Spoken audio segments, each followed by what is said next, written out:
ওং নমঃ শিবায়, ওং নমঃ শিবায়, ওং নমঃ শিবায়। জয় শিব শম্ভু শঙ্কর ভোলেনাথ। বন্ধুরা, আজ মহাশিবরাত্রি অনেকেই হয়তো পালন করছেন। আর মহাশিবরাত্রিকে সমস্ত তিথির মধ্যে অন্যতম শ্রেষ্ঠ তিথি হিসেবে গণ্য করা হয়।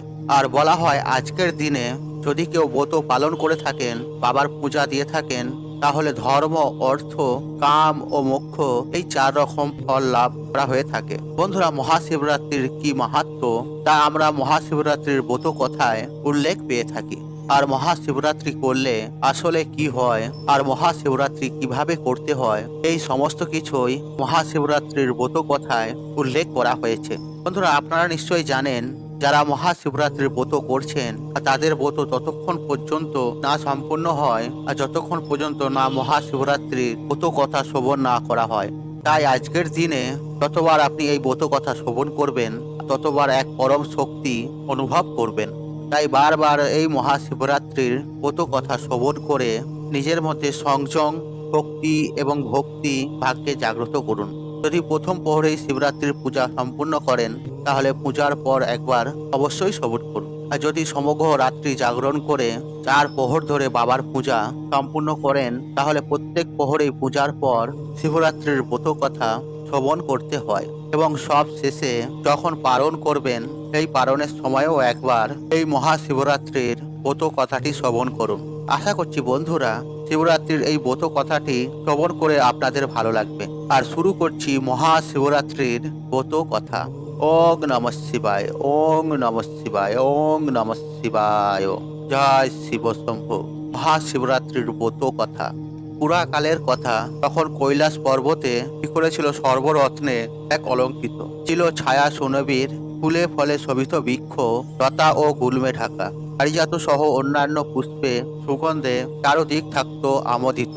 এখানে সেখানে দল বেঁধে নৃত্য করে বেড়াতো অপ্সররা, ধ্বনিত হতো আকাশ গঙ্গার তরঙ্গ নিদান।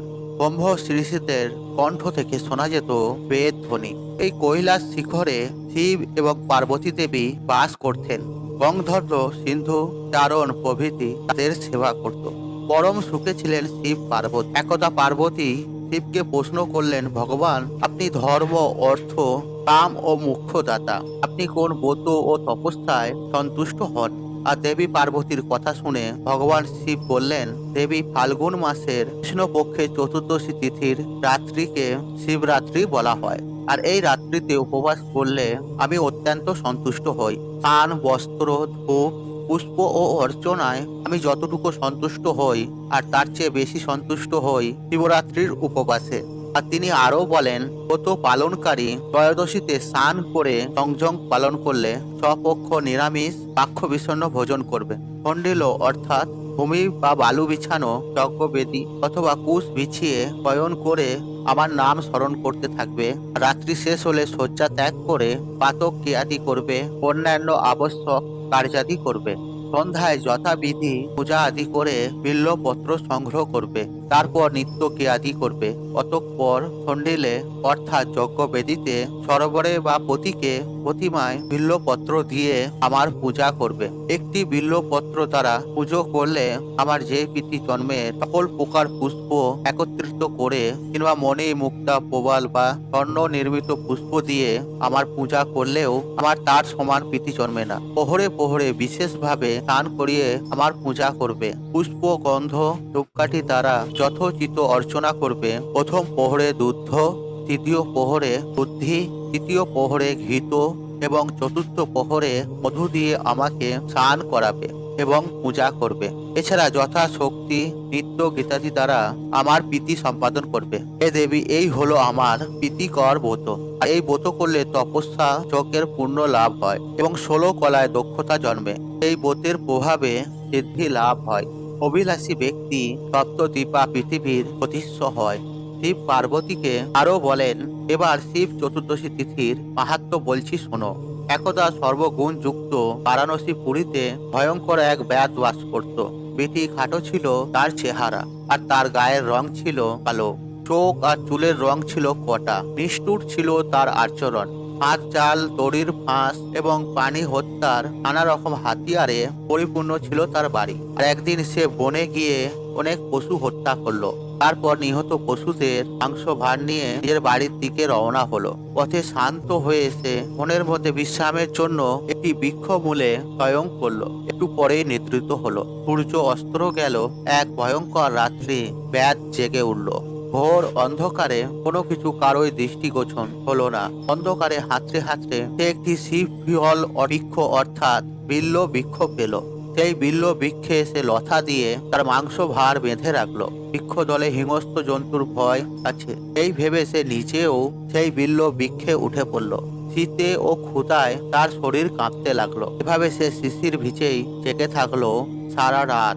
দৈববশত সেই বিল্ল বৃক্ষ মনে ছিল আমার একটি প্রতীক অর্থাৎ শিবলিঙ্গ, আর তিথিটি ছিল শিব চতুর্দশী। আর ব্যাধও সেই রাত্রি কাটিয়েছিল সম্পূর্ণ উপবাসে। আর তার শরীর থেকে আমার প্রকৃতির ওপর হিম বা শিশির ঝরে পড়েছিল। তার শরীরের ঝাঁকুনিতে বিল্লপত্র পড়েছিল আমার প্রতীকের ওপর। এইভাবে উপবাসে বিল্লপত্র প্রদানে এবং শিশির স্থানে নিজের অজান্তেই ব্যাধ শিবরাত্রির ব্রত করে ফেলল। দেবী তিথি মাহাত্ম্যে কেবল বিল্লপত্রেই আমার যে প্রীতি হয়েছিল, স্নান পূজা বা নৈবাদ্য দিয়েও সে প্রীতি সম্পাদন সম্ভব নয়। প্রীতি মাহাত্ম্যে ব্যাধ মহাপুণ্য লাভ করেছিলেন। পরদিন উজ্জ্বল পোহাতে ব্যাধ নিজের বাড়িতে চলে গেল। কাল কমে ব্যাধের আয়ু শেষ হয়ে গেল। যমদূত তার আত্মাকে নিতে এসে তাকে যথারীতি সোম পাশে বেঁধে ফেলতে উদ্যত হলো। অন্যদিকে আমার পীড়িত দূত ব্যাধকে শিব লোকে নিয়ে এলো। আমার দূতের আহত হয়ে যমদূত যমরাজকে নিয়ে আমার পুরুদ্বারে উপস্থিত হলো। তারই শিবের অনুচর নন্দীকে দেখে যম তাকে সমস্ত ঘটনা বললেন। এই ব্যাধ সারা জীবন ধরে কুকর্ম করেছে জানালেন যম। তার কথা শুনে নন্দী বললেন, ধর্মরাজ, এতে কোনো সন্দেহ নেই যে এই ব্যাধ দুরাত্মা। সে সারা জীবন অবশ্যই পাপ করেছে, কিন্তু শিবরাত্রির ব্রত মাহাত্ম্যে সে পাপ মুক্ত হয়েছে এবং সর্বস্ব শিবের কৃপা লাভ করে শিবলোকে সে এসেছে। আর নন্দীর কথা শুনে নিশ্চিত হলেন ধর্মরাজ। তিনি শিবের কথা মাহাত্ম্য ভাবতে ভাবতে পুরীতে চলে গেলেন। আর শিব পার্বতীকে আরো বললেন, এই হলো শিবরাত্রির ব্রতের মাহাত্ম্য। শিবের কথা শুনে শিব জয়া হিমালয় কন্যা পার্বতী বিস্মিত হলেন। আর তিনি শিবরাত্রির ব্রতের মাহাত্ম্য নিকটজনের কাছে বর্ণনা করলেন। তারা আবার তা ভক্তি ভরে জানালেন পৃথিবীর বিভিন্ন রাজাকে। আর এইভাবে শিবরাত্রির ব্রত পৃথিবীতে প্রচলিত হলো। শিবরাত্রির ব্রত যিনি পালন করে থাকেন তার ধর্ম, অর্থ, কাম ও মোক্ষ এই 4 রকম ফল লাভ হয়ে থাকে। বন্ধুরা, আশা করছি এই মহাশিবরাত্রির ব্রত কথাটি শ্রবণ করে আপনাদের অবশ্যই ভালো লেগেছে। আর ভালো লাগলে লাইক করবেন, বন্ধু বান্ধব আত্মীয়জনদের সাথে শেয়ার অবশ্যই করবেন। আজ এই মহাশিবরাত্রির দিন শিব চালিশটা, শিবাষ্টকন, অষ্টোত্তর শতনাম, মহামৃত্যুঞ্জয় মন্ত্র এই সমস্ত শিব সম্পর্কিত বিষয়গুলি ততবার আপনি শ্রবণ করবেন আর ততবার দেখবেন এক পরম শান্তি অনুভব করবেন। আর আজকের দিনে এগুলি অবশ্যই শ্রবণ করতে হয়। আর সকলেই এই মহাশিবরাত্রি ব্রত কথা সুন্দরভাবে পালন করুন। বন্ধুরা, আশা করছি এই ভিডিওটি আপনাদের ভালো লেগেছে। তাহলে ভিডিওতে একটি লাইক করুন, একটু কমেন্ট করুন, একটি শেয়ার করুন এবং বন্ধু বান্ধব আত্মীয়জনদের সাথে শেয়ার অবশ্যই করুন। মনে রাখবেন, আপনার একটি শেয়ার অনেক মানুষকে উপকৃত করে তুলতে পারে। আর আপনি যদি আমার চ্যানেলে নতুন হয়ে থাকেন তাহলে চ্যানেলটি অবশ্যই সাবস্ক্রাইব করুন এবং পাশে থাকা নোটিফিকেশন অন রাখুন, কারণ এই রূপ নিত্য নতুন ভিডিও সবার আগে দেখার জন্য।